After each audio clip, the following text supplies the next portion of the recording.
Diego. Bueno, voy a empezar en español y después nos movemos a inglés. So I'll start in Spanish because maybe some of our attendants are Spanish speaking persons, and then we shift to English. Buenas tardes. So you would like I could handle some question in Spanish, but my Spanish is decaying because, you know, it's a model with capital depreciation.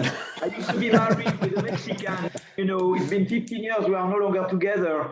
And it's a model with no investment, just pure depreciation. So my Spanish is just declining. I'd rather present in English, no? Is that okay with you? That's fine. Questions in Spanish, I could get, you see, and I can try. At least I could understand them. I'll be happy to translate the questions. I gave an interview in Spanish last year. We have simultaneous translation, so there is a second channel in Spanish, okay? Yeah, but if there is a simultaneous translation when I speak, then I don't know, we will hear the translation. No. That might be a problem, no? No.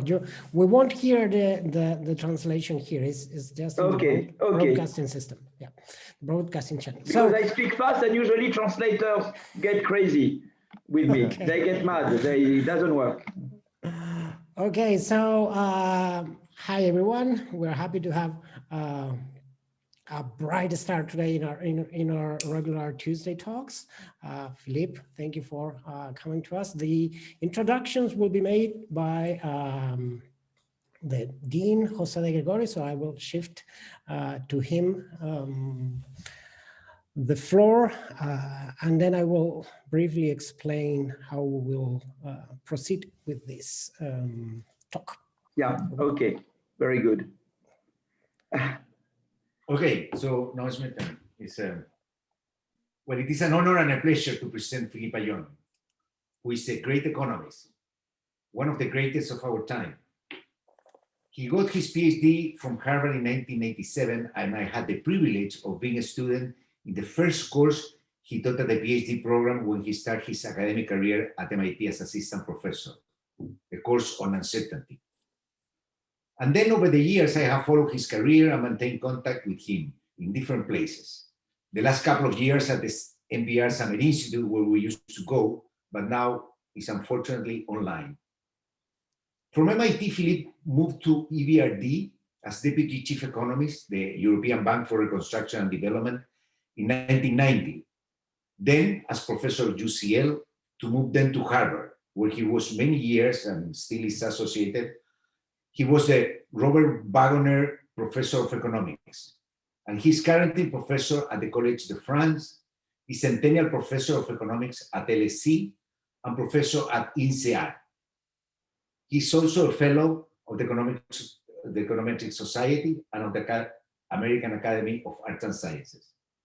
He has received a number of prestigious awards, such as the E.J. Johnson awarded to a European economist under the age of 45 who had made a contribution in theoretical and applied research that is significant to the study of economics in Europe, in 2001.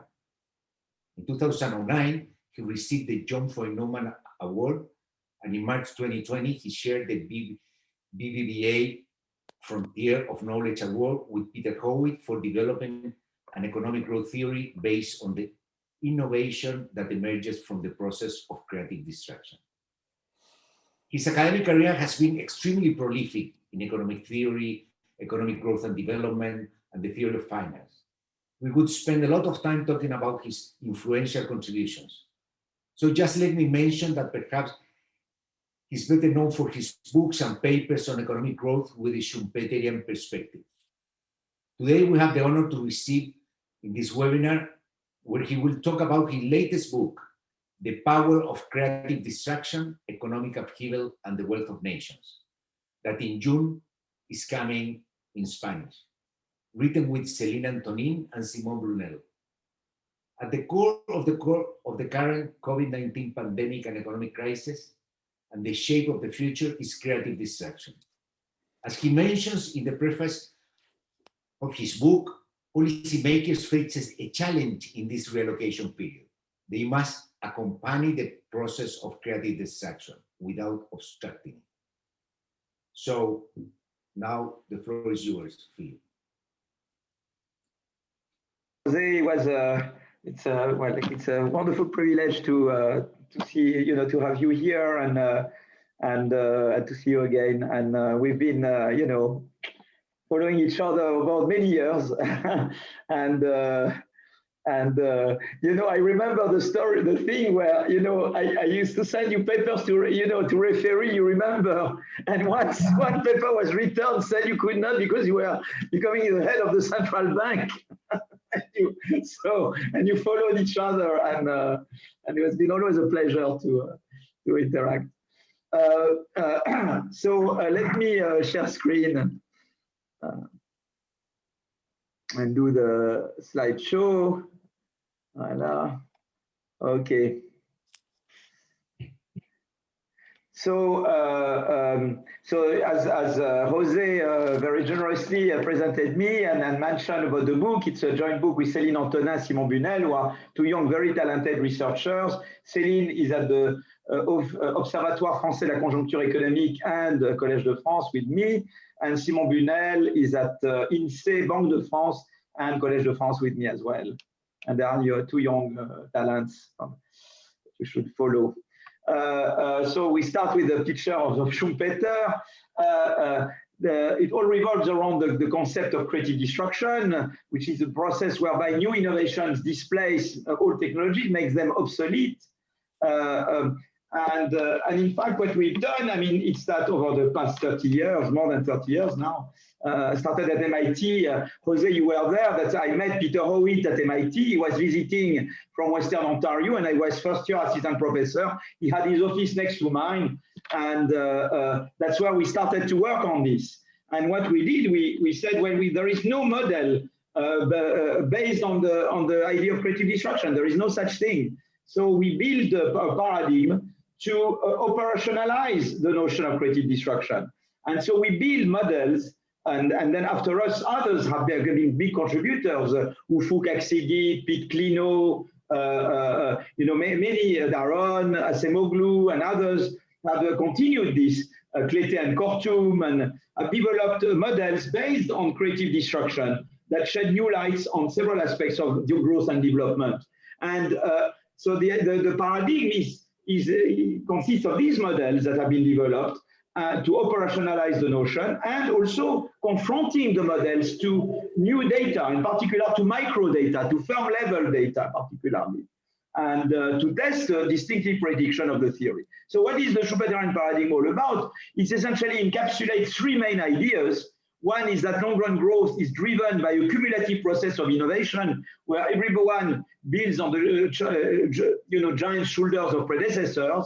The second idea is that innovations do not come from heaven. They result from entrepreneurial activities motivated by the prospect of innovation rants. And the third idea is creative destruction, that new innovations displace old technologies and make them obsolete. So at the very heart of the process, you have a contradiction. The innovator is motivated by the prospect of monopoly rants, but those rants can be used ex post to prevent subsequent innovations, and therefore to block new entry, because I know I am yesterday's innovator, and I know that future innovations will make me obsolete. I'm very tempted to use my rants to block new entry and to block new innovation, because they will make me obsolete. And the whole issue of regulating capitalism is basically to manage this contradiction. How can you at the same time provide incentives to innovate and make sure that those rants that you give will not be used to prevent future innovation? And in fact, Schumpeter himself was deeply pessimistic about the future of capitalism. He thought that the first innovators, the one of the Industrial Revolution, of the first Industrial Revolution, whatever, would become, would become big conglomerates, and that those conglomerates would, they would eventually prevent future innovation. So he thought that capitalism was doomed because of that, because you could not manage this contradiction.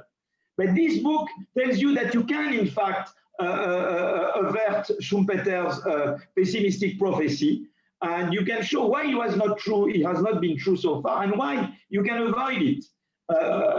So we replace Schumpeter's pessimism by what we call an optimism of the will, or fighting optimism. And that's what the book is about, basically. So now creative destruction is not just an idea, an abstract idea.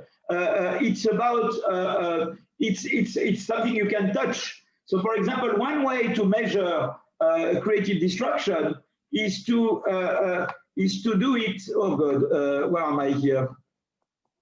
Oh la la. Well, no, I don't want this. Voilà. Okay. Oh, I cannot pass my slides anymore. I know I can now. So the one way to measure creative destruction is through new patterns. So, for example, in recent work, Ufuk Aksigit, John Grigsby, and Tom Nicholas, they look at the link between, the flow of patents and annual per capita GDP growth in the US, across US states. And they see that you can see there that the US states that patent more on average over the 20th century are also those which display higher annual rate of TFP growth on average. So, and they show that it's causal, not just a correlation. So one way to measure creative destruction is by the flow of new patents. Another way is to look at the firm's life cycle. So, for example, we know that firms, when they are young, they increase employment, but then eventually the rate of growth of employment becomes zero and the firm's size stabilizes. Also, we know that exit rates of small firms is bigger than exit rates of young firms, and small firms is bigger than exit rate of large old firms. Okay. Another way to measure creative destruction is by turnover. The Davy-Selke-Wanger, job creation, job destruction, or firm creation, firm destruction. And again, you see a positive correlation in cross-section between that, the rate of creative destruction measured by the job turnover or churning of firms, and per capita GDP growth. So that's what creative destruction is about. And of course, the whole book we always confront the theories with empirics.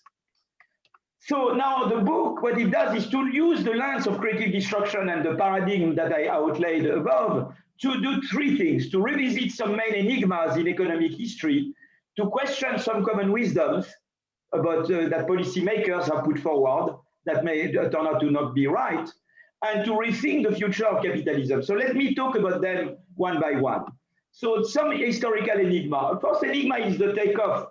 Why is the takeoff? Instead, that's Madison tells you that, of course, various countries had episodes of growth, but they never lasted. It's only in 1820 that England first, and then France, and then US, started to grow durably and on a sustained basis. So why did a takeoff take place so late and in Europe? And there, Joel Mokyr, in fact, tells you a story which is very much reflecting the paradigm. First, it says that one thing that these countries had in Europe is they had the way to codify knowledge. There had been the printing technology, there had been post office, and there was the encyclopedia that would codify knowledge. And there was some freedom in universities and some openness. That was very important to be able to have the cumulative process of innovation. The second thing is that you needed property right protection. That's for the second thing. And that came because in England you had the Glorious Revolution, and then in France you had the Révolution Française, and then you had, of course, the American Revolution. Those, they put in place institutions that protected property rights. And then the creative destruction in Europe, you see the problem always, for example, in China, you had inventions, even in the Middle Age, but the emperor was always afraid of innovation, and he would always, prevent innovation from threatening his power. And in Europe, you could not do that, and that's Mokyr explains that again, because you had competition among European countries. If you were a scientist persecuted in France, you could always go to England or go to Switzerland or go to elsewhere, or Germany or Prussia at the time. So you could always, move somewhere else, and that made it possible to have sustained creative destruction in Europe. So, so the first thing is industrial takeoff enigma. The second one is technological wave. We know that you had the wave of the steam engine, then you had the big, which was the first industrial revolution. The takeoff was in fact when this wave happened. Then you had the wave of electricity, and then you had the wave of IT. So you don't see here the wave steam engine, but you see the wave of electricity and the wave of IT. And of course, what's interesting is the first thing which is interesting is that usually there is a delay between the time where the technology, what we call general purpose technology, is discovered and the wave itself that results from it. Because you need to do a number of secondary innovation to adapt the technology to the various sectors. For example, after the first industrial revolution, firms remained for a long time powered by water wheels and organized around the line shaft. And it took the electricity revolution and Henry Ford to replace the line shaft by the assembly line. So you see, you have incumbency resistance there, and that's completely the Schumpeterian dilemma. That explains why it takes time for a new general purpose technology to really give rise to a wave. But also, it's very interesting to understand that the wave of electricity was at that time in the US and only at that time in Europe and Japan. Of course, the war explains partly the delay, but also some institutional rigidities may explain the delay in the diffusion of a wave. Okay, and so that's very much in the Schumpeterian dilemma. Also, another dilemma there, and we will see that in a moment, is that each time you had a revolution, people thought there would be mass unemployment. When you had the steam engine, there was the Luddites movement in England, because workers were afraid that they would become redundant and replaced by machines. And then when the electricity revolution occurred, Keynes was foreseeing mass unemployment in the US, which never occurred either. And then with the IT and AI, you have now people who say we should tax robots because they also, they also fear mass unemployment. So, and in fact, it never happened, and that's an enigma which we, and I will get back to that later, which we solve in the book in chapter 3. The industrial takeoff is chapter 2. This one is chapter 3. Another one is secular stagnation. You see here, I'm showing you the average annual TFP growth rate. And you see that there was a burst of growth, of TFP growth in the US between 1995 and 2005, and then growth has gone down. And we want to understand why growth has gone down so much. And there are various explanations, but the most convincing are Schumpeterian, is that somehow there was big firms discouraging small firms. So there are models. I mean, Ufuk has a model with Attes, Liu Mian Sufi have a model. I have myself a model with Clino and Thibaut Boppard and co-authors, where we try to, and what we emphasize, it's the fact that the superstar firms raised because of IT, that allowed them to invade most sectors of the economy, but then they discourage innovation by other firms. And that's why you have the decline. And it's very interesting, it's very much in IT producing and in IT using sectors that you had first the burst of growth and then the big slowdown. So again, it's a Schumpeterian issue because again, it's the large firms that spread around and then became an impediment for other firms to innovate. And there it's a matter of competition policy. And what you should do is to have competition policy which is adapted to the digital era. And that would be the way to, to resume, high TFP growth in the US. So the problem in the US is not that, the problem is really that the institution and particularly competition policy was not adapted to the digital revolution. Then you have the middle income trap. The middle income trap, so here I show Argentina. Argentina essentially was growing at the same rate as the US between 1870 and 1930, and then started growing, the relative, the GDP per capita of Argentina relative to US declined since 1930. So the story there is that possibly Argentina had institutions to catch up to a certain level, but then should have gone to a next stage and didn't. We call that the middle income trap. But there are other countries that went further than Argentina. For example, South Korea, after the war, caught up very fast and had a very high growth rate. But then in the late 80s, it started to slow down. And Japan is not a middle income, it's the advanced country, but that's again a country that grew very fast up to the late 80s and then started to slow down. And the story is a bit the same each time. And that's the story I developed a lot with Acemoglu and Zillibotti, is the fact that, these countries had institutions which were adapted to catching up, but not institutions that were adapted to grow at the frontier. When you grow at the frontier, you need to become much more competitive and to have much more creative destruction. But the problem is that big conglomerates that grew large during the catching up period became a barrier to moving to institutions that will involve more competition. It's not only they will prevent entry, but the Chogol's in Korea or the Keiretsus in Japan also colluded with government to prevent new institutions that will be much more favorable to creative destruction and new entry. And again, that's the Schumpeterian dilemma that I raised at the beginning. The source and dynamics of inequality. We all are, of course, confronted to this. Why the top income inequality has increased sharply since the 1980s, the work by Piketty, Saez, Atkinson, etc., and co-authors. What's very interesting is that in the US, also patenting accelerated during that period. That's no proof of causality. But then if you could try to look at causality, what's very interesting is that you can show that, and that's the work I did with Blondel, Hemus, Aksigit, and Bergeau, that innovation is a source of top income inequality.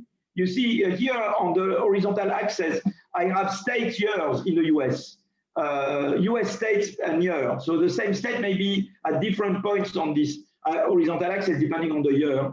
And the year they are ranked by innovation intensity, measured by patenting. And the horizontal vertical axis is the share of income of the top 1% in the continuous curve. And we see that states that are more productive, they tend to have a higher share of income for the top 1%. Not so surprising. I know that innovation gives rents. So those are the rents from innovation. So it's not so surprising that innovation gives, make people go to the top income. Mr. Skype is one of the richest person in Sweden because he invented Skype. Before he was nobody. Okay. So Steve Jobs became rich because he created Apple. Okay, so that's the thing. But what's very interesting is that if you look at the effect of innovation on the Gini, on global measures of inequality, there you see no effect. And the reason is that even though innovation increases top income inequality, at the same time it also increases social mobility. And I will get back to that. And therefore, overall, it has no effect on global inequality, unlike other sources of top income inequality, like lobbying and entry barriers. I always say that Carlos Slim is not the same at all as Steve Jobs. Steve Jobs became rich by innovating. Carlos Slim became rich maybe by innovating when he was young, but also because when Telecom de Mexico, Telmex became, private, barely regulated firm, monopoly. So that helps, of course. So that's very interesting because you can explain that innovation is a source of top income inequality, but different from other sources like lobbying or entry barriers, because innovation doesn't increase global inequality, whereas the other sources, lobbying and entry barriers, increase also global inequality. So that's very interesting to understand the relationship between innovation and inequality, and to put innovation in the inequality equation. So I think that's important. And to say, well, Carlos Slim and Steve Jobs are not the same. You cannot treat them the same. And then there is the notion of the past dependence in clean versus dirty innovation. There is work that I did with John Van Reenen and Ralph Martin and other co-authors showing that firms that innovated in dirty technologies in the past, they tend to continue to innovate in dirty technology because you keep doing what you are good at. And hence the role of the state and civil society to redirect technical change towards clean technologies. So again, it's an incumbency problem. The incumbents keep doing what they used to do, and you have to deal with that. Okay. So those are the kind of enigmas that we entertain in the book. And that's the first part of the book. The second part of the book is to question common wisdom. So first common wisdom is that taxing growth will protect employment. But that's not true. Here is a study we just did with my co-authors, with Céline Antonin and Simon Bunel and Xavier Jaravel. And we looked at the effect of automation on employment in French plants and French firms. It increases employment, not reduce it. Alors, it's true that you substitute machines for manpower, but on the other hand, there is another effect, is that when you automate, you become much more productive and therefore much more competitive, and therefore you can sell to many more markets, and that increases the demand for your product, and therefore it increases your own demand for employment. And in fact, what you can see is that firms that automate, they can lower their export price, therefore they can expand their markets, and therefore they receive much more demand for their product, and therefore they employ much more. And that's the dominant effect, you see. And firms that don't automate, Here, when you automate, you reduce the probability of exit. But when you don't automate, you increase the probability of exit. So the unemployment doesn't come from the automated firm. It comes from those firms that do not automate and which are driven out by the firm that automate. You see, so that's very much the view, very different from, for example, Acemoglu Restrepo, for example, Initial. Now they've moved to more toward this view in more recent work on France as well. But it's interesting that you see that so taxing robots in a world like this would be a very stupid idea, because you would prevent firms from innovating and therefore from expanding their market and therefore from employing. You see. Second idea, taxation is the main instrument to make growth more inclusive. I believe in taxation. I believe that Biden is right to increase the tax in the US because it was very low. But in France, I would not recommend it because taxes are very high. So I think you need taxation to finance education, health, infrastructure, flex security, active labor market policies. All that you need to raise public, you need to raise revenues. The state needs to raise revenues for that, and therefore you need taxation. I believe in that, and I believe in redistributive taxation. But it's not the only instrument to make growth more inclusive. So, for example, I already mentioned. In fact, here you can see I mentioned before that innovation raises social mobility. But that's the case, you see, in the US. That's based on my paper with Blondel, Axigit, and Emus. We show there that, state commuting zones in the US that innovate more, they have more social mobility. And this is because of creative disruption. It's particularly the innovation by new entrants that raises social mobility, because it's when you have a new innovator, it replaces all firms and all innovators. And that creates social mobility. There is another reason why innovation favors social mobility, is that you see here, you have the unskilled workers in innovating versus non-innovating firms. And you see that innovating firms tend to give more good jobs. You see, what we call a good job is a job where you keep with longer tenure and steeper wage promotion with age. And you see that innovating firms, which are in the continued line,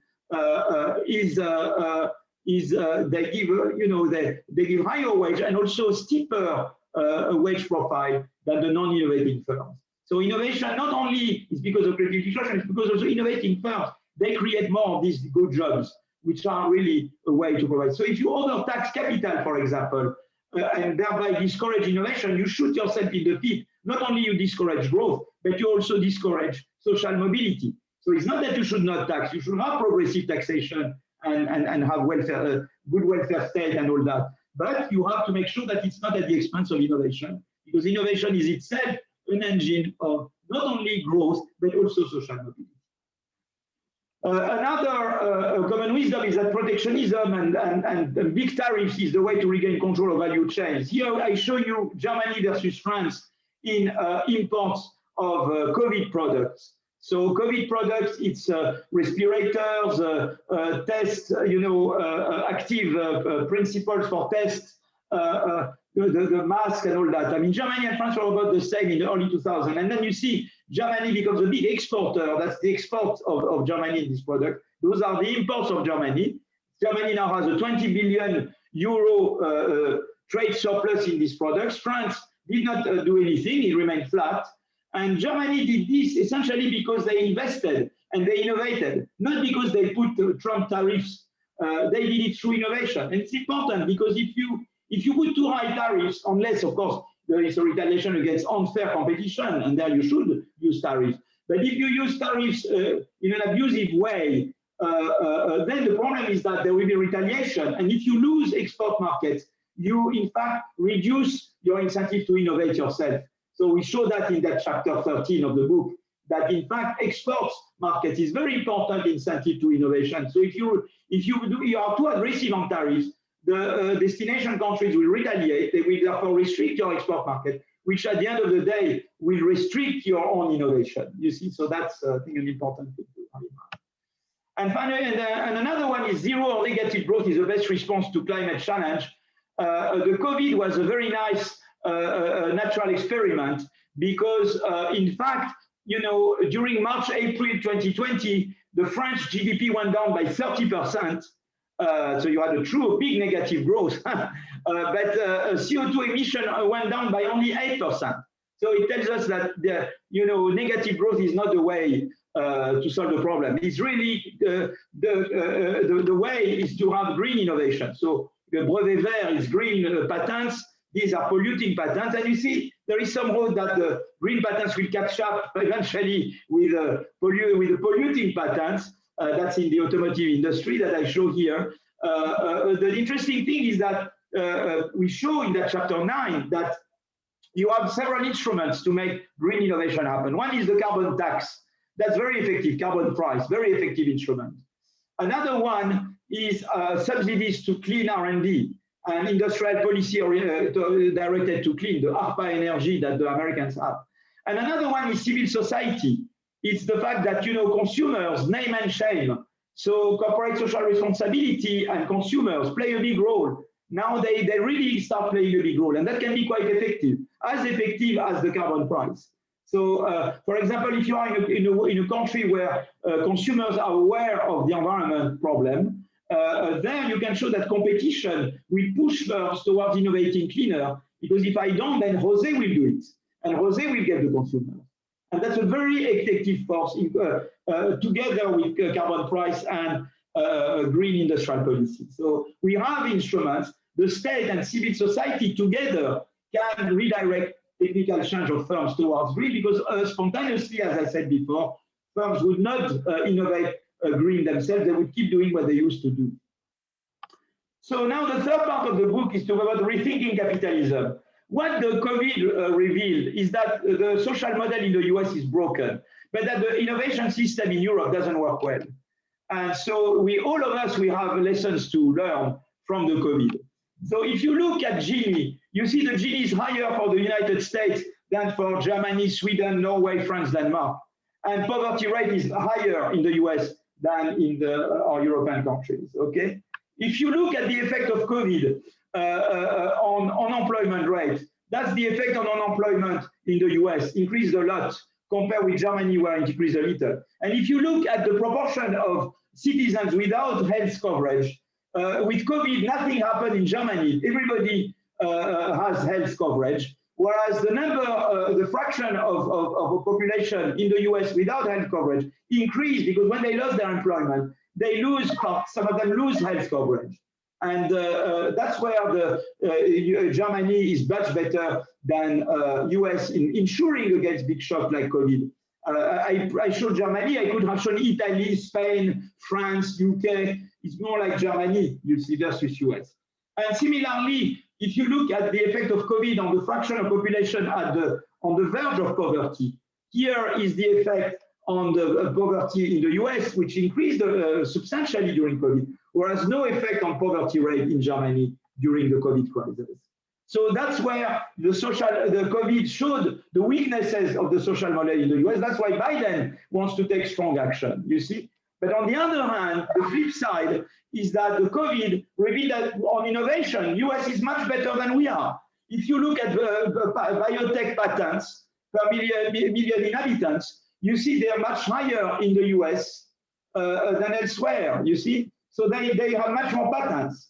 And in fact, you see, it's because they have a whole ecosystem of innovation, which we talk about in chapter 12 of the book. They have on basic research in bio, they have the NSF, the NIH, the Howard Hughes Medical Institute, which is a private sponsors institute. You see, it's very important, private donors institute. Very important in basic research in biotech, in bio in the US. But they have also the BARDA, which turns basic research into industrial applications, which is the equivalent of the Defense Advanced Research Project Agency, the DARPA for biology. And that's very important. We don't have that in Europe.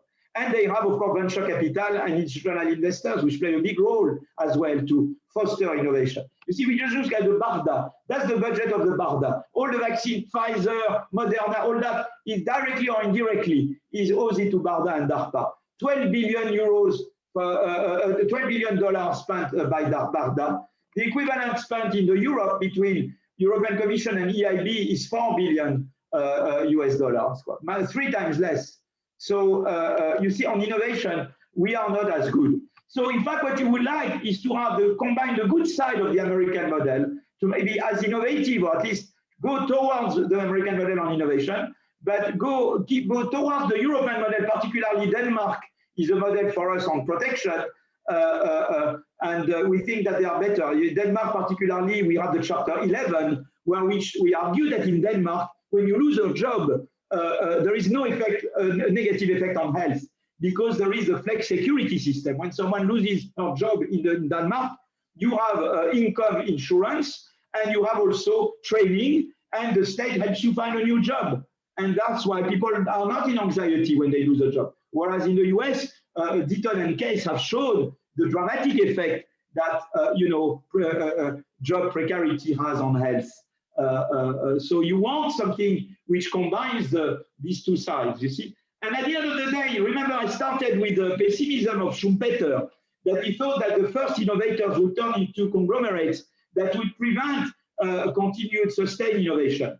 But the answer is the triangle between firm, state, and civil society. Bowles and Carlin talk about that triangle when they talk about the social contract and about COVID. But in fact, the idea is much more general than what they say, because in fact, you need firms to innovate. You need the state to direct innovation to make sure that competition is sustained. Competition policy, property right protection, directing technical change towards green, that the state has a big role to play. Invest in health, education, insuring against big shops, that's all the state. But sometimes the state doesn't do it. And the state sometimes colludes with firms to prevent new innovators. That's the lobbying, that's the corruption. So that's where civil society is crucial, to reduce the corruption, to really make sure that competition policy is implemented, to really make sure that the state is not captured by incumbent firms and delivers what you want it to deliver. And that's why this triangle is absolutely key. And it's really this triangle, the combined role of state and civil society that helps, somehow not only make growth sustained, that you avert the pessimist prediction of Schumpeter, but also that's what makes growth. You can think of growth being inclusive and green is because of the triangle working fully, and that's what I call it the magic triangle. It's the triangle that will give you sustained growth, sustainable growth, and inclusive growth. And that's the outline of the book. The chapter 1, we outlay the Schumpeterian paradigm, we contrast it with the previous paradigm. We also talk a bit about the empirics of creative destruction, and we present the outline of the book. Then you have the takeoff, the enigma, which I talked about. Then you have the technological wave enigma and the robots taxing, I have here. Then I talk about competition and innovation. Then I talk about inequality and innovation. Then we talk about secular stagnation, then the middle income trap, then structural change. Can you avoid the mass industrialization when you move from agriculture to services? Under which condition you can? That I talk about that there. Then I have the green innovation that I just mentioned. Chapter 10 is about looking more into the micro of innovation. Where do innovators come from? Which kind of families? Wealthy, not wealthy, educated parents, not educated parents, blue-collar parents, white-collar parents, where they come from. And also I look at the basic research, which is done by universities mostly, and the applied research done by firms, how the two combine with each other. All that is the behind the scenes part. Then I have the chapter on the effect of creative destruction on health, employment, health, and happiness. That's where I contrast Denmark and the US, Deaton Case and Denmark. Then I have the chapter financing creative destruction, where I show all what you have in the US as ecosystem compared to Europe, France, and other countries. Then I have the chapter on globalization, where we look at the effect of import competition and exports on innovation in particular. So that's done here. Then we have a chapter explaining the emergence of the investor state and the insurance state historically, how wars and civil wars made the investor state emerge and the state as an insurer emerge progressively. And then here I complete with the magic triangle between firms, the state, and civil society, and conclude with the future of capitalism, which I just talked about. And that concludes my presentation. Well, thank you so much, Professor Aguillon. That was very, very, very enlightening. now we will shift to, we have two comments, one by Professor De Gregorio, Dean De Gregorio, and the other one by Professor Larraín. We will hear first the comment by Professor De Gregorio. And just so you know, I have all the questions that you have been putting in the chat. I will consolidate them and try to break it down by topic. So maybe we can hear the opinion of Philippe on the different subjects.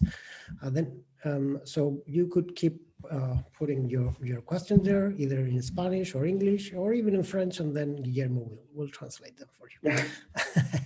So we'll shift now to the Professor De Gregorio comments. So the floor is yours.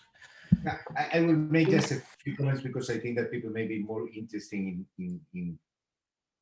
in asking Philippe. But I think that's quite interesting because, as you say, the theory of creative destruction is quite important to understand the evolution of the world and growth, because we start with the neoclassical solo growth model, which takes as exogenous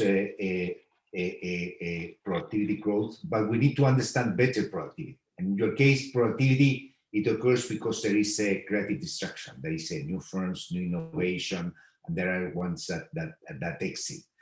There are several evidence and very interesting that you show how the age of firms is related to patents, or how the evolution of the firm is related to patents.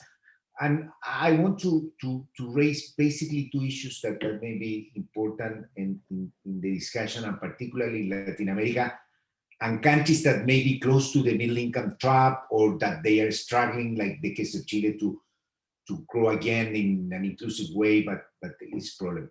The first is the role, because there is a difference between the role, because creative destruction needs destruction. And I think that's kind of at the core, and it's also at the core concern of civil society, because it's kind of, I would say, a cruel. So people that innovate or try to innovate, but they don't succeed, they have to disappear as entrepreneurs, not as people. But then there is this big issue. For example, in Southern Europe, but also in Latin America, in Mexico. Mexico is a country that's famous for supporting excessively SMEs, which is quite important because firms start small, they innovate a lot, but also there is the tendency, or there may be also policies that tend to support inefficiencies. And I think that's a problem, how we solve that, because it's the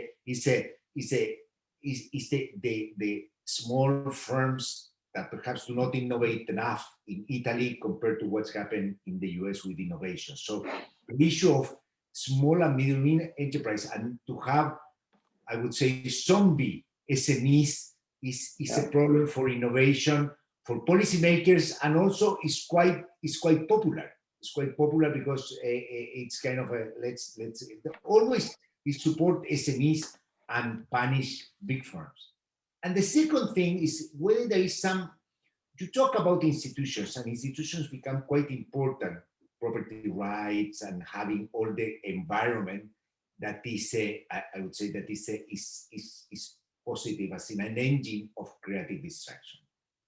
However, when one sees the difference between the US, which is the frontier and the innovator, versus Europe, so talk about advanced economies, that there is the laggards.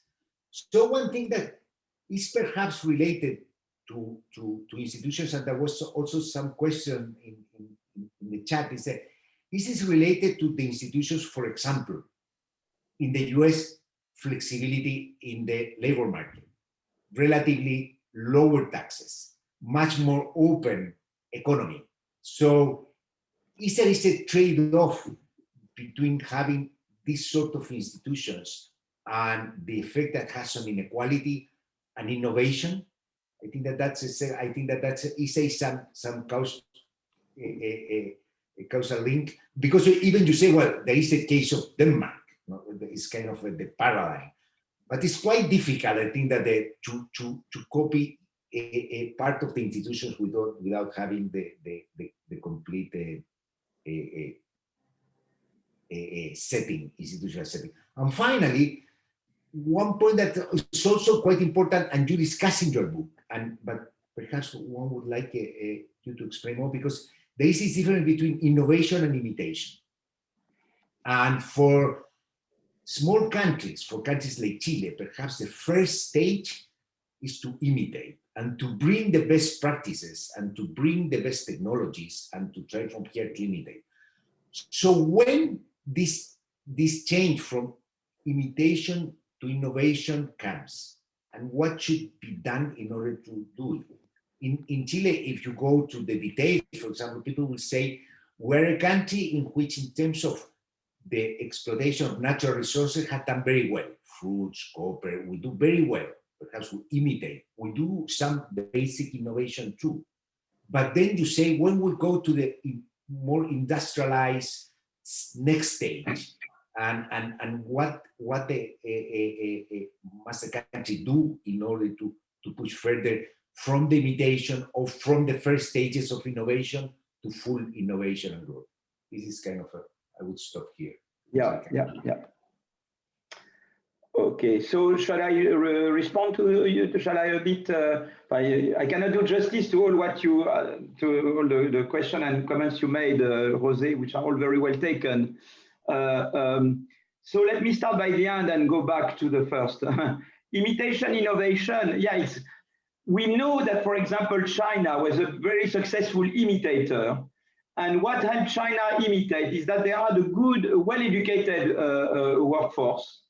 So they could absorb technologies. And so combining the education with foreign direct investment and managing to get the firms that were investing there to transfer technologies to them, that combination was a big winner to and reallocating from letting people leave countryside to move to cities, to fill up factories there, to produce mass scale.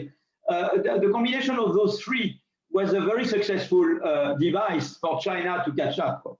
So they were very successful. The question of China now is saying, can we be frontier innovators? They are very good in some areas. They are essentially almost frontier. You can look, can they be like the US? Not yet. And the question is, can they be like the US without changing their institutions? So, of course, already they move towards capitalism, but it's a kind of catching up capitalism. Is there, they would need to get, so the big issue in China is that can they, without becoming more free, without freedom, can they really become frontier innovators? And freedom gives you two things. First, you can let many flowers bloom when you have freedom, you see, and that favors that. And then the second thing is that freedom entails competition, reduces the probability of collusion and corruption. And that allows you to select out those projects that are not working so well. You see, it's really like, you can look at growth like an evolutionary model, like a Darwinian model, where you see, you let many things, you can go, many things are tried, and then you have a selection process, and competition is a selection process. So when you have a lack of freedom, somehow it limits you on both. It limits you on how many flowers can bloom, and it limits you on how effective the selection process working through competition can work. Still, the question is, can China, in spite of that, by investing massively, by sending people to the US so that they work with US researchers in more free environment, free riding on the freedom in the US and elsewhere, to which extent that would be enough to get around the lack of freedom in China? But that's a very big question. You see what I mean? But already, I mean, we know that with imitation, with education, and a good amount of openness to trade, you can catch up. That for catching up is okay, but you need to educate your population. It's very important, I think, because the more educated, you see, Morocco is terrible on education. It will be very hard for them to catch up as long as they don't educate their population. So it's very important to have a basic education, in particular, that you can measure the efficiency and to have the openness, the trade, and the FDI, and those things, I think, are, when it comes to frontier innovation, you need more competition, you need more labor market flexibility, you need more, equity financing instead of just bank financing. You need these things to really have frontier innovation. You need to have a system that encourages people to take a lot of risks, and because they know that they are, say, reasonably insured against those. And you need this kind of venture capital and this ecosystem that I was mentioning before. So that's what about, imitation innovation, but already many countries could become good imitators already. If they had good institutions to protect firms, to protect property rights, to have reasonable infrastructure and education, and to have reasonable openness, I think with those, you can reasonably catch up. But if you want to become frontier innovator, you need to go further. And then the big problem is that very often large firms that grow large during the catching up period sometimes become a barrier to moving to more frontier innovation, enhancing institution. You were talking about the flexibility of labor market. I think what they did in Denmark, which was very good with the flex security, is that this increased the flexibility of the labor market, but at the same time increase the security of the individuals. You see what I mean? You could do both. It will increase firms' ability to hire and lay off, while making sure that people would survive through the losing job, going from one job to another, and all that, and in a more efficient way because you train them. So there, it's a very interesting reform because it shows that it's not a pure trade-off. Either you go for what people could call cutthroat capitalism to cuddly capitalism.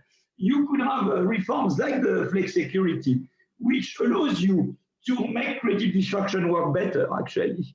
And so that's why I believe that it's not an or, it's an and. You can have, nothing prevents Europe from becoming more innovative while emulating the social model of Denmark.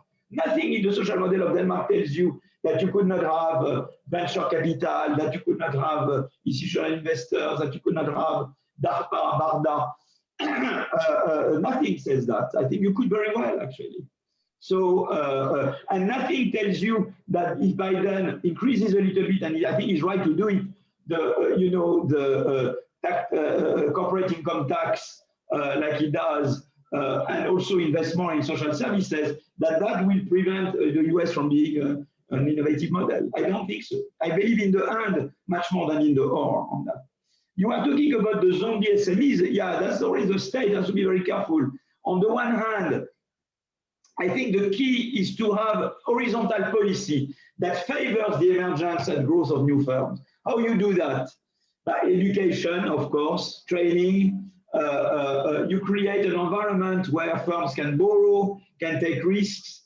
You have competition policy. You have you don't overtax capital. You tax, but you don't overtax. Otherwise, you discourage private initiative. So you can have what we call horizontal policies that favor the emergence and growth of small, medium size.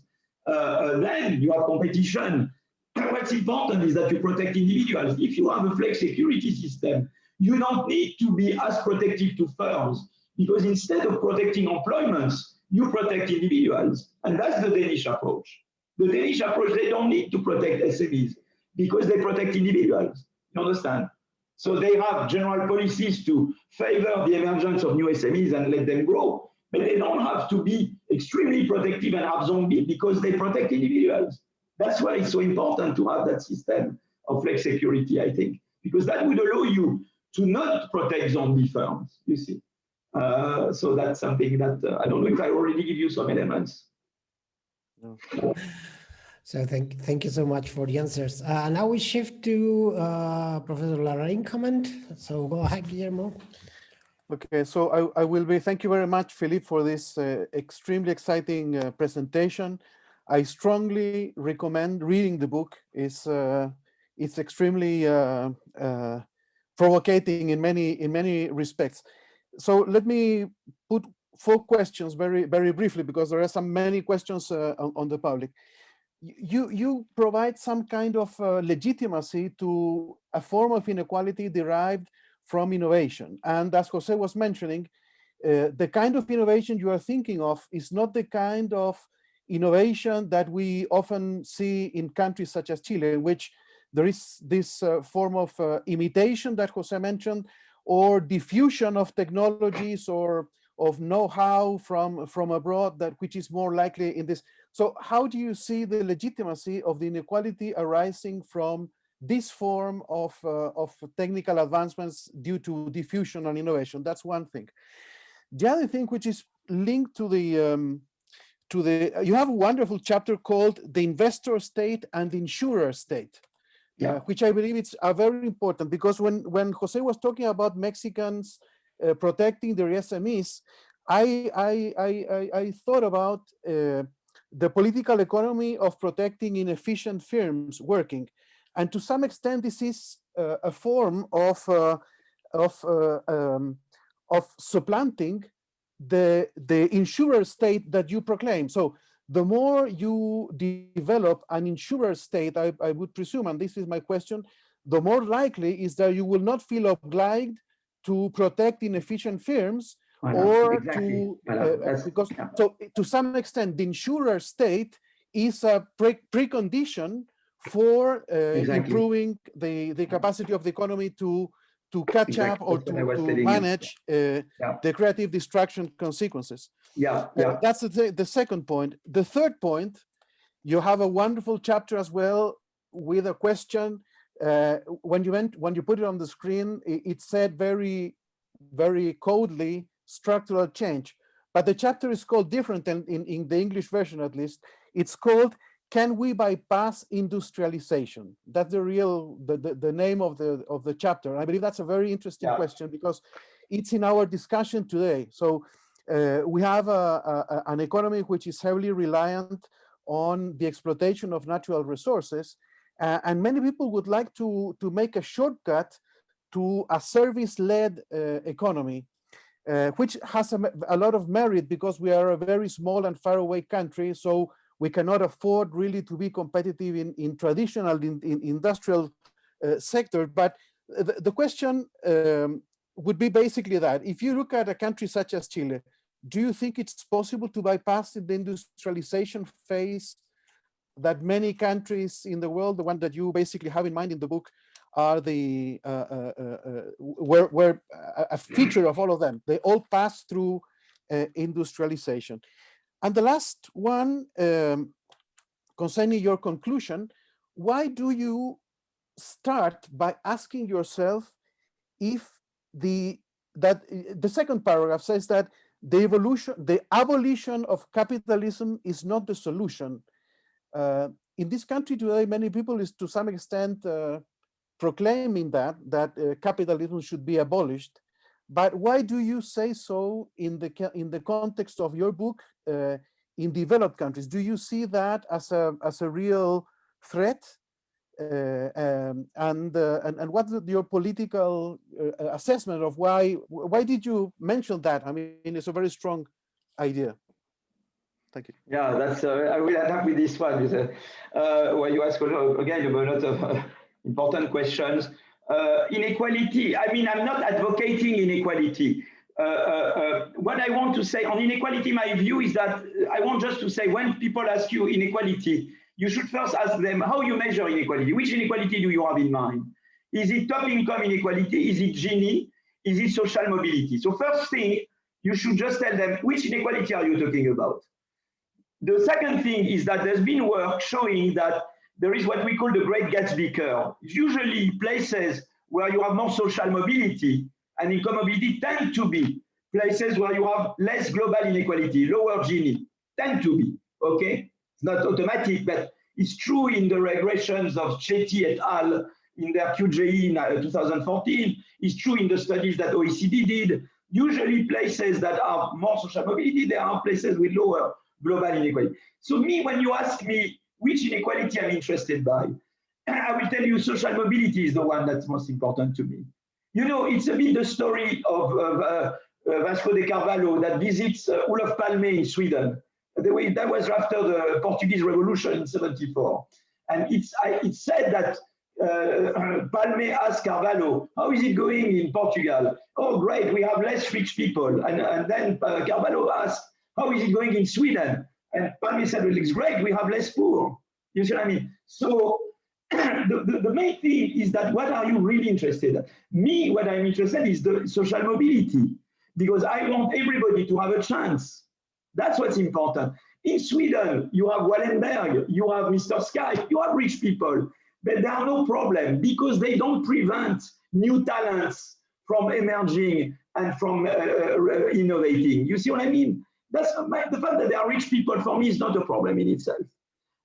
For other of my French compatriots, it is, whom I won't name, but you can, that's a problem in itself.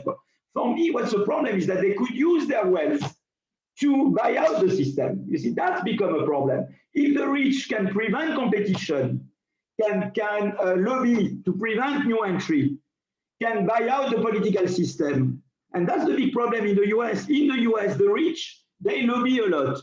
The work of Bombardini and Trebi is very interesting on lobbying in the US. We should, and we mentioned that in the book. We know that since Mr. Scalia and the Supreme Court, they allowed private firms to finance unlimitedly political campaigns. That's bad because the rich can then buy out politicians. So that's not good. In Sweden, you cannot do that. In Denmark, you cannot do that. So me, I am okay with rich people if I put a no-fly zone above them. They understand that you cannot, don't touch competition, don't touch politics. You want to be rich, that's okay with me. Of course, you should pay taxes like everybody to make sure you finance education, health, and all that. You see what I mean? And also, I don't want a society which is divided, where like, you in Mexico, you go to Mexico City, you have some areas where the very rich have their schools for their children, the bodyguards for their children. That also is something you don't want. That, I think, is very bad. When you have a divided society where the rich, they live completely a different life from the rest, that's a recipe for, violence. But if you avoid that, I'm fine with having rich people. That's not a problem for me. One problem for me is social mobility. What's interesting with innovation is that it's a source of top income inequality, which favors social mobility. And therefore, I would go against that. That doesn't mean I would not tax. I would tax, but I would tax reasonably. Because I need to tax. I am for tax. In France, we have a 40% inheritance tax. I am not in favor of reducing the inheritance tax in France. You see what I mean? But so I believe in taxation. I believe in redistribution. I believe in the state that finances education, health, flex security, insures against big shock. I believe in that. Okay. But on the other hand, I think you should not treat what I say, Steve Jobs like Carlos Slim. You see what I mean? You should not treat them the same way. You should have a system where you really factor in innovation. Because otherwise you say, well, let's just overtax the rich. But if as a result you discourage innovation, then you shoot yourself in the feet because you will reduce growth and you will reduce social mobility. In Sweden, they lowered the tax. The tax was extremely high prior to the 1990s. In the early 1990s in Sweden, they did what Macron did. There was the maximum, the capital tax rate was enormous, you see. So people would innovate elsewhere. And when you look at patenting and productivity growth in Sweden, as of the early 90s, you have a kink. It goes like this. It increased, but the social model was not touched. They preserved essentially their social model. That's why I go back to the and versus the or. I believe in the and. They managed to preserve the social model, even though they make the tax system smarter. You see what I mean? And act on other instruments in complementarity, which is competition policy, rules for financing campaigns. In Sweden, the minister had to resign because she bought a Toblerone chocolate with the credit card of the ministry. She had to resign. Toblerone, one Toblerone chocolate, you see. So they're very tough on that. You see what I mean? And but on the other hand, that's the way they deal with it. You see, that's how I see inequality. The second thing, investor state, insurance state. As you said, if you have a system that insures individuals very well, like the Danish do, you don't need to support zombie firms, except you may need some time to say there is human capital accumulated in the firm, and if I let the firm go down, the human capital disappears. In those instances, you would have to support. But I don't know if I would call that zombie. When Obama helped General Motors, he had to preserve human capital in that firm. He was right to help them during the financial crisis. But I don't think I would call General Motors a zombie firm. You see, I mean, that's a large firm with a lot of human capital. The structural change, I don't know about Chile because, it would be very immodest of me to say what Chile should do, never having, I would never do such a thing. But it's interesting that you have that possibility that you could bypass mass industrialization through AI, IT, and because the force is that when you have preferences where people move towards consuming services, if you become rich enough, people will shift demand towards services, which will in turn, through the market size effect, induce innovation in services. That's the logic of it. That if you become rich enough, quickly enough, and trade can help you, and that's why we need to help also less developed countries, but of course Chile is very developed already, you become wealthier, that people will shift their demand towards services, which through the market size effect will direct innovation towards services. And that may be the way. And why am I interested in that? Because you see about pollution, we know that services, if you exclude transport, pollute 4 times less than industry. So if you could have countries bypassing mass industrialization for the environment, that would have enormous consequences. You see what I mean? Africa, for example, do we want them to pollute as China and India is polluting? And it's very hard to deny the right to develop. So the implications of that are huge. And they are in particular huge as far as green growth is concerned. And then you ask me about abolition of capitalism now, because some people in France, and it was a debate, in my youth, I was for Allende. I demonstrated in France when Allende was killed. And I thought it was terrible. Because I thought it was fantastic, Chile. You had found a way to go to socialism. That's what I was when I was a young student. But on the other hand, I keep not approving of what happened in 73, of course. But we've changed. The world has changed. We realize that socialism doesn't work, doesn't give you prosperity, doesn't give you freedom. And also, we discovered that capitalism could have a human face, that you could make capitalism inclusive and green, and that's where the Scandinavian experience is so important. It shows that you could have many, what I wanted, because when I wanted socialism, I wanted social mobility. I wanted that a child, no matter where he's born from, he could have the same chances. That's why I wanted socialism. But it turns out that the Scandinavian model gives it to you, but with freedom and prosperity. So that's why I changed. I said, no, the issue is not to go beyond capitalism, because those who tried, it didn't work well. At the end of the day, you got poverty and lack of freedom. But what you can do is to have a capitalism with human face and have an inclusive and green capitalism. And that, I think, that's what we have to fight for. And that's why many of my friends who used to be, believe that in socialism in the early 70s, now we believe that we can have inclusive capitalism. And that innovation solves our problems. We need innovation. A world without innovation doesn't work. So that's why we've changed. But we kept from our youth the justice. We want that everybody gets a similar chance. We want, for example, it's true that in Chile, I would go for education more public. I would make it, I know there's been big debates on education.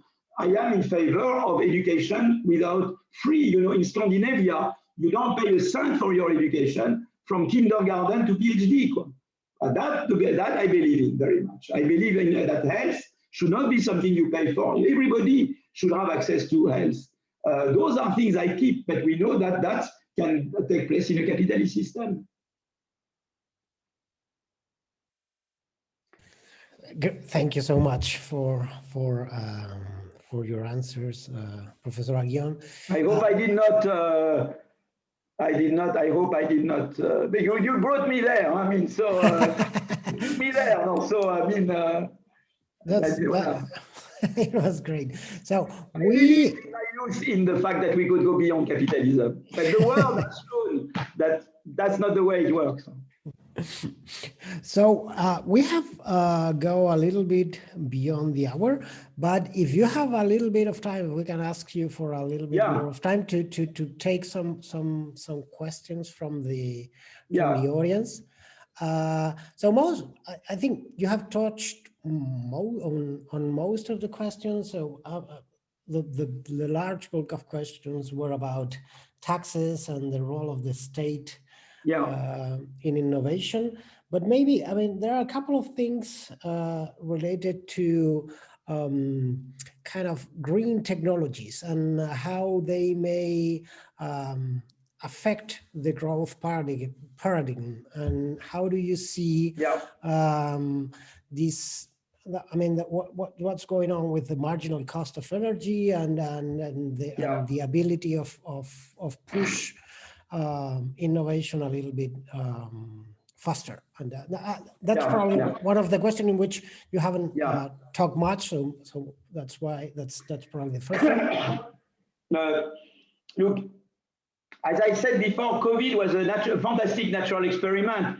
GDP going down by 30% March, April 2020, CO2 emission going down by only 8%. So we know that negative growth is not the way out. The way out is innovation to make it less costly to use renewable energy, or to explore new sources of energy, or to organize firms differently. That's innovation that will give it to us. So the problem is that firms do not spontaneously innovate in green technologies. We show that because of the path dependence, and that's the work we talk about on path dependence, in chapter 9. So you need, the state has instruments through the carbon price. It has also industrial policy. In France, for example, if France contributes to less than 1% of world CO2 emissions, thanks to nuclear and hydroelectric plants. If we didn't have those, we would be polluting like crazy. So that's why industrial policy is very important. Okay, and investing in renewable energy. Now we have a lot of hopes on nuclear fusion. That's what I said. And civil society is a big part of it, because there is the name and shame. Now consumers more and more, they buy from firms that are green, because now they are ranked. There is the COP, whatever it's called, this ranking of firms. Firms want to be ranked there, because increasingly consumers want to buy from firms that don't pollute or don't use inputs that are produced by polluting. And that's a very good evolution. And you have the green finance as well, which is something good. So I think there are various actors, but it goes back to my triangle: firms, state, and various parts of civil society, be it shareholders, be it the financial sector, be it the consumers. And all those together can take you to the green innovation, because the green innovation it's also innovating in our habits, of course. That's what will make the possibility of sustainable growth and fighting climate change. Great, thank you. So we have a lot of other questions regarding if you can expand a little bit on the role of civil society in your magic triangle. Yes. Why is it at the bottom, the civil society, and not? Well, it's last but not least. It's last but not least at all in the book. Is because, in fact, we see that, for example, in France, we made some constitutional change. For example, we have something called Conseil Constitutionnel, which is like a Supreme Court. Yep. The problem is who can seize, who can ask the Conseil Constitutionnel to. For a long time in France, it was only the head of the Senate and the head of Parliament who was usually on the same side as the president. So usually, in practice, nobody would ever ask the Supreme Court. You see what I mean? And then after 1968, in response to it, Giscard d'Estaing then decided that you had to extend the possibility and give more rights to the opposition to appeal to that court. You see what I mean? So you could see how civil society gave content to something which otherwise would not be enforced because it's an incomplete contract. The Constitution is an incomplete contract. And to make it enforced, really, that's where civil society is key. That's the basis. Okay. Good. Thank you so much. So there are also a lot of questions on the on state policies for fostering innovation. And you speak a little bit of the Chinese example, but at least in our current discussion, South Korea is something that comes often to the public debate. And maybe if you can talk a little bit about how do you see the example of South Korea and the role of the state policies in the process of industrialization. I know you talk a little bit of that in the chapter of jumping over industrialization, but yeah, there are a lot of questions about that example. So no, I believe in industrial policy. I mean, I think Korea, they have industrial policy. It's true that firms were subject to international competition. But the problem is that also you had these big conglomerates in Korea called the chaebols that grew up large and became somehow a barrier to more growth, you see, and to more innovation and entry. And in fact, it's very interesting that in South Korea, we explain in the book that the crisis of '98 weakened the chaebols and therefore unleashed power, you see. So there was a good side to the financial crisis of the '98 because it weakened a bit the chaebols. And for a while, now they are back on powerful, unfortunately. But for a while, it made them a bit more quieter, and new entry could occur. So the other state, you want to have industrial policy, but the problem is that there is a danger of being captured picking winners. You see, the problem of industrial policy is the picking winner. That's why I think the DARPA model is a good model because it's a mixture of top-down and bottom-up. The money comes from the ministry, but then you have team leaders, and the team leaders, favor competition and ask many people to, competing with, for example, the vaccines. You had Moderna, Pfizer, you had many people who will produce vaccines, and they were competing. And I think that's good if you can reconcile industrial policy with competition. That's what we explain in the book. That if, to the extent you can reconcile industrial policy and competition, I'm not against industrial policy. But the danger of industrial policy otherwise is that you pick winners and you may pick the wrong winners. And usually you pick your friends. And that's what you don't want. But that, in the name of that, Anne Kruger, for example, in the early 90s, would say no to any form of industrial policy. I think that was going too far. I think you can have better governance of industrial policy. Make it pro-competitive. So thank you so much for these answers. And I know we have gone a little bit beyond the hour. So there is anything you would like to say in addition to all of our conversation to the audience? There's any remarks you want to make? Any final point you want to emphasize? No, I mean it's really this fighting optimism. I believe that there are solutions. It's not an optimism that things will happen like that, but there are ways around. Gordon thought it was we were bound to have a secular stagnation. I think we are not bound. If we find a way to reform competition policy in the US, or if we were failed to reform innovation policy in Europe, we can resume growth. You see what I mean? So there are ways out, but you have to fight for them. And you have to identify the problem and fight for it. So that's very much my view, this optimism of the will. And I think that who could have told you that you will have a vaccine in less than 1 year? This is fantastic. And Chile also has proved that, you have gone through dramatic episodes and now you're moving, in that way. And I think one should always keep hope. But never ignore the civil society. Don't go against it. Don't believe that the civil society, they are idiots that, you should quell and that make you waste your time. Sometimes they make you gain time. You see, Macron, who is a close friend and I like very much, and I taught and all that, he wanted to reform a lot when he arrived. I understand the impatience to reform, but he wanted to do away with the unions, to bypass unions, parliament and all that. And then the civil society came in his face. And for 1 year, more than 1 year, he could not do a single reform because of the yellow vest, because he just completely ignored the civil society. And they have a message to say. For example, they have the message that if you do carbon tax, you have to do it in a fair way. You cannot hit the poor. There is a whole political economy of carbon tax, and there is a way to design it. And now there is a lot of thinking into that. And so you have to listen to the civil society. You cannot just say you are stupid idiots. You know, I just signed guns and whatever, and that's not the way to do business. You have to. It's not that you should just have the street governed, but you have to take into account civil society, because very often civil society saves you from things that would go very wrong, and because they call on the state to avoid abuses or to. I think it's a very important thing to. Of course, the state is the state, authority is authority, but you have also to listen and dialogue with civil society. If people are demanding freer schools in Chile, it's not a stupid demand, it's a very smart demand, because that's a key to development, to make education more accessible. How can that be a bad idea? How can that be a bad idea?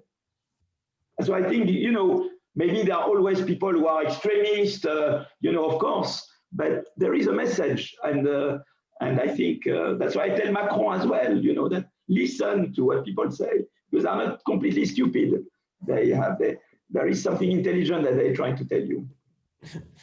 Otherwise, it's kind of picking the winning policy, right? Similar to picking the winning industry. So thank you so much, Philippe. Guillermo will have some final words, but on my end, thank you so much. I have learned a lot this afternoon for you, kind of early afternoon for us. So thank you so much. Thanks so much. Okay, so I will switch into Spanish and take advantage of Philippe's still some knowledge of Spanish. Entonces, many thanks. Muchas gracias, Philippe, por tu presentación. Muchas gracias, decano de Gregorio, por acompañarnos. Les agradezco. Dos anuncios. Uno, el último, vamos a estar conversando con Philippe en un live en Facebook.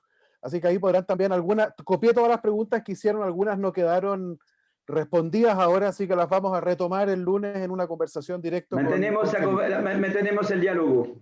Exactamente. A lo mejor lo hacemos en español, Philippe. No, muy mal. El segundo anuncio es que el martes de la próxima semana, a esta misma hora, vamos a estar con Anke Hassel del Instituto Hertie en Berlín, y vamos a estar discutiendo sobre la codeterminación en empresas alemanas. Así que están muy bienvenidos al panel del martes próximo. Let me show you something. Can you bear with me 1 minute? Yeah. Let me show you something. 1 second.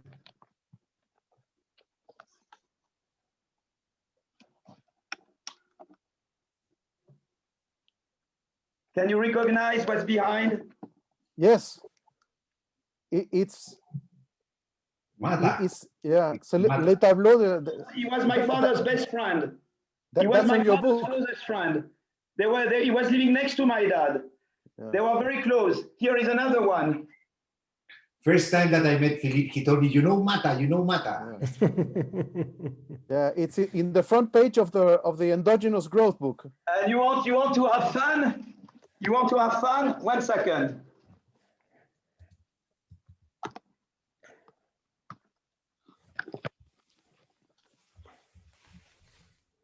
Oh, there he is. This is Mata. Okay. That's what he did when he was having dinner with my dad. He did that he drew that on the table, you know, the table cover. Okay. Okay. Thank you very much. We shall continue then next Monday, and thank you everyone for being here this afternoon. Thank you very much. Great seeing you, Philippe.